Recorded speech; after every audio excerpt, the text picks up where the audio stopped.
Everyone, my name is Ava Lansley and I'm currently an English teacher at Carlingford High School, and my focus is specificity builders, which utilizes grammar to prompt students to improve the explicitness within their written expression. So what is it? Well, specificity builders is a pedagogical strategy that teaches students to utilize elements of English sentence construction, like prepositions, when they revisit their written work, and use these elements to foster more explicit expression. So why use it? What's the purpose? Well, this strategy enables students to develop better criticality of their own writing and also develop a more authentic understanding of the mechanics of English sentence construction. As English demands students to demonstrate increasingly sophisticated expression, it is essential that students are equipped with the tools to confidently construct, critically evaluate, and reform their written expression. With this in mind, I stress the importance of students having an apt understanding of the mechanics and purpose of prepositions, conjunctions, and connective language. They often make all the difference in reforming an incohesive, inexplicit response to become effective analysis. So here is an example of how I use this strategy for my Year 10 class in our study of Orwell's 1945 novella Animal Farm. I had facilitated a self-assessment lesson where students utilized the specificity builders to reform their analysis paragraphs to become more cohesive and explicit. On this slide, an example is used to demonstrate how prepositions of, through, by, at, from, for, in, and throughout can correct the issue of vagueness by prompting students to add more and more specific information.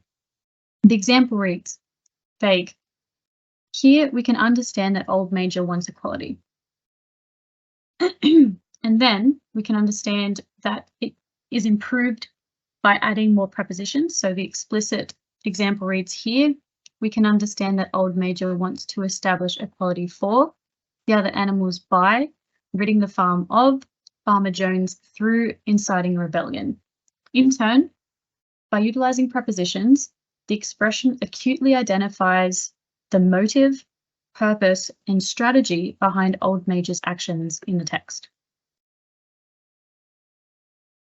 Another example is with relative pronouns, so who, whom, which, where, when, etc. The vague sentence reads, Napoleon was the antagonist in the text. Then the explicit version reads, Napoleon was the antagonist who enslaved other animals when he saw the opportunity to manipulate them whilst they were preoccupied with constructing the windmill. In turn, by utilizing relative pronouns, the expression comprehensively identifies the exact relationship Napoleon had with the other animals, which led to his inevitable villainization. I refer to coordinating conjunctions, subordinating conjunctions, and conjunctive adverbs as connective language to students because they connect ideas within, between, and across sentences. So here on the slide, we can see a table that outlines the differences between these three connective language concepts. So for subordinating conjunctions, the purposes are to link a dependent clause to an independent clause, or dependent clauses add details to the main idea, the principle, or independent clause. Examples are after, although, as if, as long as, etc. Coordinating conjunctions, or better known as fanboys, are used to link independent words, clauses, or phrases together. So for, and, nor, but, or, yet, so. And then conjunctive adverbs are used to show a function between two independent clauses, two separate sentences, or to act as an interrupter word or phrase. So these are, for example, furthermore, moreover, thereby, etc.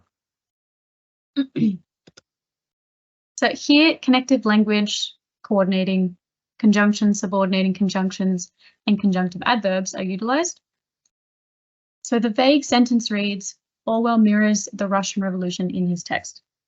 The fixed response reads, Orwell mirrors the Russian Revolution in his text, thereby using the historical rise and fall of the USSR as an example of the cyclical nature of unchecked political power leading to inevitable corruption. Orwell warns his readers that despite society's utopian ideology, if relevant political figures go unmonitored, etc., etc., etc. In turn, the connective language prompts the writer to explain in what ways Orwell mirrors the revolution in his text and for what specific reason. Similarly, this process repeats with the coordinating conjunctions fanboys, so a familiar term to many of you. Although this emphasis on grammar revision seems a bit elementary, in my experience, revisiting English language basics is vital to check in on students' current understanding and to also refresh their knowledge. It can also decomplexify analytical writing for students. Since English becomes increasingly challenging for students as they progress from junior to senior level, this strategy can reassure students that they can achieve specific expression by implementing this ground-up systematic approach to drafting, instead of remaining chronically puzzled by those teacher comments scrawled across their essays in red ink, fix your expression, too vague, fix, too broad. So I hope this strategy was helpful to you, and thank you for watching.